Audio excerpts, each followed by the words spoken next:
100 മടങ്ങായി തരുമവൻ എന്നുടെ മടിയിൽ നിറയെ നിറയെ. യേശുവിനായി സുവിശേഷത്തിനായി നാം വിതറാം വാരി വിതയ്ക്കാം. പണ്ടൊരു വിധവയും ചില്ലിക്കാശുകൾ കണ്ടൊരു പരമേശൻ, ഉള്ളം നിറഞ്ഞു നൽകും നിന്നുടെ ഉള്ളം കാണുന്നു. പണ്ടൊരു വിധവയും ചില്ലിക്കാശുകൾ കണ്ടൊരു പരമേശൻ, ഉള്ളം നിറഞ്ഞു നൽകും നിന്നുടെ ഉള്ളം കാണുന്നു. 100 മടങ്ങായി തരുമവൻ എന്നുടെ മടിയിൽ നിറയെ നിറയെ. യേശുവിനായി സുവിശേഷത്തിനായി നാം വിതറാം വാരി വിതയ്ക്കാം. വരണ്ട കൈയായി പോകല്ലേ നാം കൈകൾ നീട്ടിയിടാം. ആർപ്പോടുള്ളൊരു കൊയ്ത്തിന്നാളുകൾ അകലെയതല്ലോ. വരണ്ട കൈയായി പോകല്ലേ നാം കൈകൾ നീട്ടിയിടാം. ആർപ്പോടുള്ളൊരു കൊയ്ത്തിന്നാളുകൾ അകലെയതല്ലോ. 100 മടങ്ങായി തരുമവൻ എന്നുടെ മടിയിൽ നിറയെ നിറയെ. യേശുവിനായി സുവിശേഷത്തിനായി നാം വിതറാം വാരി വിതയ്ക്കാം. 100 മടങ്ങായി തരുമവൻ എന്നുടെ മടിയിൽ നിറയെ നിറയെ. യേശുവിനായി സുവിശേഷത്തിനായി നാം വിതറാം വാരി വിതയ്ക്കാം. വീണ്ടും വരുന്ന യേശു ക്രിസ്തുവിൻ നാമത്തിലുള്ള സ്നേഹവന്ദനങ്ങളെ എല്ലാ പ്രിയപ്പെട്ടവരെ ഈ സമയത്ത് അറിയിക്കുന്നു. അപ്പോസ്തലനായ പൗലോസ് ഫിലിപ്പിയർക്ക് എഴുതിയ ലേഖനം, ഇതിൻ്റെ 4-ാം അധ്യായം 19-ാമത്തെ വാക്യം പറയാണ്, എൻ്റെ ദൈവമോ നിങ്ങളുടെ ബുദ്ധിമുട്ട് ഒക്കെയും മഹത്വത്തോടെ തൻ്റെ ധനത്തിന് ഒത്തവണ്ണം ക്രിസ്തു യേശുവിൽ പൂർണ്ണമായി തീർത്തു തരും. ഒരു വാഗ്ദത്ത വചനമാണ്. പൗലോസ് അപ്പോസ്തലൻ പറയണ, എൻ്റെ ദൈവം നിങ്ങളുടെ ബുദ്ധിമുട്ട് എങ്ങനെയാണ് തീർക്കുന്നത്? ഒക്കെയും സകലവും തൻ്റെ ധനത്തിനൊത്തവണ്ണം, ദൈവത്തിൻ്റെ ധനത്തിനൊത്തവണ്ണം ക്രിസ്തുവേശുവിൽ, യേശു ക്രിസ്തുവിൽ അത് പൂർണ്ണമായി തീർത്തു തരും. എന്നെ കേൾക്കുന്ന പ്രിയപ്പെട്ടവരോട് ഞാൻ പറയാം, നിങ്ങൾ യേശു ക്രിസ്തുവിന് വേണ്ടി നിൽക്കുകയും യേശു ക്രിസ്തുവിൻ്റെ രാജ്യത്തിന് വേണ്ടി എന്തെങ്കിലും ചെയ്താൽ, പ്രവൃത്തികൾക്ക് വേണ്ടി എന്തെങ്കിലും ചെയ്താൽ, അതൊന്നും മറന്നു കളയാൻ കർത്താവ് അനീതിയുള്ള ദൈവമല്ല, കർത്താവ് വിശ്വസ്തനാണ്. വചനം ഇങ്ങനെയാണ് പറയുന്നത്, കൊടുപ്പീൻ എന്നാൽ നിങ്ങൾക്ക് കിട്ടും. എങ്ങനെയാണ് കർത്താവ് പറഞ്ഞ? അമർത്തി കുലുക്കി കവിയുന്ന ഒരളവ് നിങ്ങളുടെ മടിയിൽ തരും. അതുമാത്രമല്ല, സന്തോഷത്തോടെ കൊടുക്കുന്നതിനെക്കുറിച്ച് കർത്താവ് ഇങ്ങനെ പറഞ്ഞു, സന്തോഷത്തോടെ കൊടുക്കുന്നവനെ ദൈവം സ്നേഹിക്കുന്നു.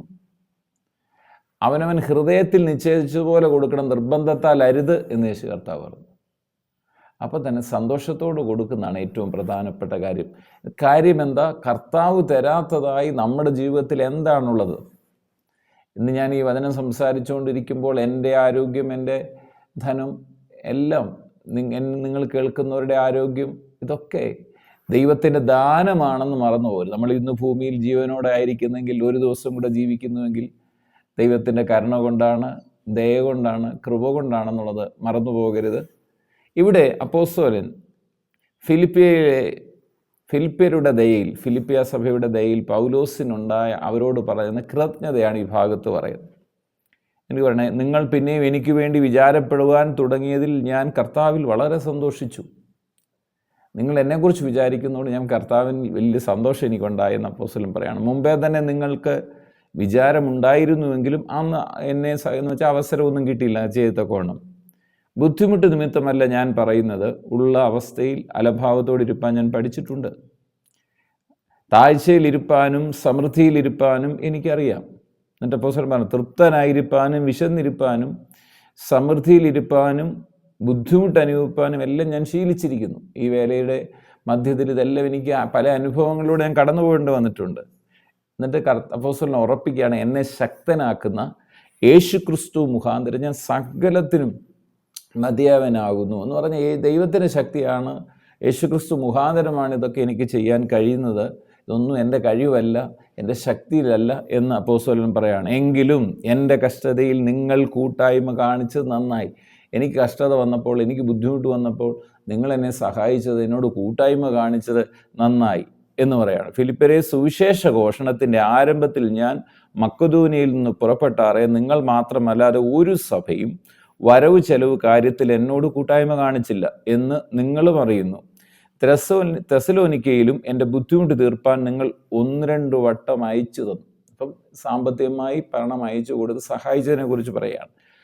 അയച്ചു തന്നുവല്ലോ എന്നിട്ട് പറയാം, ഞാൻ ദാനം ആഗ്രഹിക്കുന്നു എന്നല്ല, നിങ്ങളുടെ കണക്കിലേക്ക് ഏറുന്ന ഫലമത്രേ ആഗ്രഹിക്കുന്നത് എന്ന് പറഞ്ഞാൽ ദൈവത്തിന് വേല ചെയ്യാൻ, ആളുകളെ എഴുന്നേൽപ്പിക്കാനും കൊടുക്കാനും ഒക്കെ വളരെ ഈസി ആയിട്ട് ചെയ്യാൻ പറ്റും. പക്ഷെ നമ്മളെ കൊണ്ടൊക്കെ ഒരു സഭയിൽ നിൽക്കുമ്പോൾ നമ്മളെ കൊണ്ടൊക്കെ എന്തുകൊണ്ട് ഇതൊക്കെ കർത്താവ് ചെയ്യിക്കുന്നു എന്ന് ചോദിച്ചാൽ അപ്പോസ്തലൻ പറയുന്നതാണ് അതിൻ്റെ സത്യം. എനിക്ക് വേണ്ടുന്നുണ്ട്, സമൃദ്ധിയിലുമാവുന്നു. പക്ഷേ നിങ്ങളുടെ ഞാൻ ദാനം ആഗ്രഹിക്കുന്നൊന്നുമല്ല. അപ്പോസ്തലൻ പറയുന്നത് നിങ്ങളുടെ കണക്കിലേക്ക് ഏറുന്ന ഫലം അത്രേ. നിങ്ങൾ കൊടുക്കുന്നെങ്കിൽ നിങ്ങളുടെ മടിയിലാണ് കർത്താവ് തരുന്നു. ദൈവരാജ്യത്തിന് കൊടുക്കുമ്പോൾ, വേറൊരാൾ കൊടുക്കുമ്പോൾ കൊടുക്കുന്ന കർത്താവ് പറഞ്ഞാൽ കൊടുപ്പീൻ എന്നാൽ നിങ്ങൾക്ക് കിട്ടും. കൊടുക്കണം എന്നാലേ കിട്ടത്തുള്ളൂ.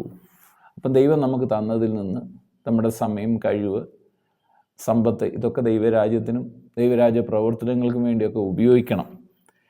അപ്പോൾ അത് അനുഗ്രഹമായി. അങ്ങനെ അതിനെക്കുറിച്ചാണ് പറയുന്നത്. ഇപ്പോൾ എനിക്ക് വേണ്ടുന്നതെല്ലാമുണ്ട്, സമൃദ്ധിയുമായിരിക്കും. എന്നാൽ നിങ്ങൾ അയച്ചു തന്ന സൗരഭ്യവാസനയായി ദൈവത്തിന് പ്രസാദമുള്ള സുഗ്രാഗ്യമായ യാഗമായി എപ്പഫ്രോദിത്തോസിൻ്റെ കയ്യാൽ ഞാൻ പ്രതിക്രിയിച്ച് തൃപ്തനായിരിക്കുന്നു. എന്നിട്ടാണ് അപ്പോസ്തലൻ പറഞ്ഞത്, എൻ്റെ ദൈവമോ നിങ്ങളുടെ ബുദ്ധിമുട്ടൊക്കെ മഹത്വത്തോടെ തൻ്റെ ധനത്തിന് ഒത്തവണ്ണം ക്രിസ്തു യേശുവിൽ പൂർണ്ണമായി തീർത്ത്. ഇതൊരു വാഗ്ദാനം കൂടെയാണ്, വാഗ്ദത്ത വചനം കൂടെയാണ്. എന്നെ ഇന്ന് നിങ്ങൾ കേട്ടുകൊണ്ടിരിക്കുമ്പം നിങ്ങൾ ദൈവരാജ്യത്തിന് വേണ്ടി എന്തെങ്കിലുമൊക്കെ ഒന്ന് ചെയ്താട്ടെ. നിങ്ങളുടെ സമയം, നിങ്ങളുടെ പണം, നിങ്ങളുടെ കഴിവുകൾ, നിങ്ങളുടെ ഭാവന അതിനും തുറന്നു കൊടുത്താട്ടെ. എൻ്റെ ദൈവം ആർക്കും കടക്കാരനല്ല,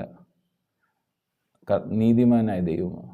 നിങ്ങളുടെ ബുദ്ധിമുട്ടൊക്കെ മഹത്വത്തോടെ തൻ്റെ ധനത്തിനൊത്തവണ്ണം ക്രിസ്തു യേശുവിൽ പൂർണ്ണമായി തീർത്ത്. റോമർക്ക് എഴുതിയ ലേഖനം അതിൻ്റെ 2-ാം അധ്യായം നാം വായിക്കുമ്പോൾ 2:4 പറയാണ്, അല്ല ദൈവത്തിൻ്റെ ദയ നിന്നെ മാനസാന്തരത്തിലേക്ക് നടത്തുന്നു എന്നറിയാതെ നീ അവൻ്റെ ദയ, ക്ഷമ, ദീർഘശാന്തി എന്നിവയുടെ ഐശ്വര്യം നിരസിക്കുന്നു. ഫിലേമോൻ 25 പറയുകയാണ്, നമ്മുടെ കർത്താവായ യേശു ക്രിസ്തുവിൻ്റെ കൃപ നിങ്ങളുടെ ആത്മാവോടുകൂടെ ഇരിക്കുമാറാകട്ടെ. ആമേൻ. ഈ വചനം കേൾക്കുന്ന എല്ലാവരോടും യേശു ക്രിസ്തുവിൻ്റെ കൃപ കൂടെ ഇരിക്കട്ടെ.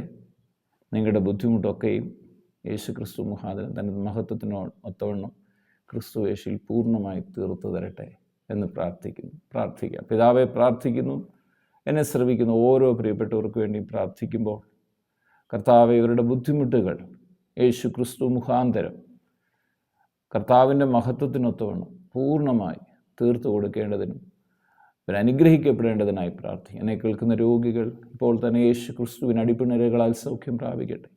ഹൃദയഭാരങ്ങൾ മാറിപ്പോകട്ടെ, ആകുല ചിന്തകൾ മാറട്ടെ, ഭയങ്ങൾ മാറട്ടെ. കർത്താവായ യേശു ക്രിസ്തുവിൻ്റെ മഹത്വം ഓരോ വ്യക്തി ജീവിതങ്ങളും വ്യാപരിക്കട്ടെ. പ്രാർത്ഥിച്ച് അനുഗ്രഹിക്കുന്നു. സകല മഹത്വം അർക്കപ്പെട്ട കുഞ്ഞാടിന് യേശു ക്രിസ്തുവിൻ പുണ്യനാമത്തിൽ പിതാവേ, ആമേൻ. 100 മടങ്ങായി തരുമവനെന്നുടെ മടിയിൽ നിറയെ നിറയെ.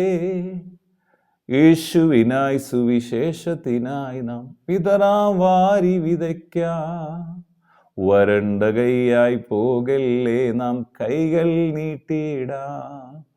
ആർപ്പോടുള്ളൊരു കൊയ്ത്തിന്നാളുകൾ അകലെയതല്ലോ.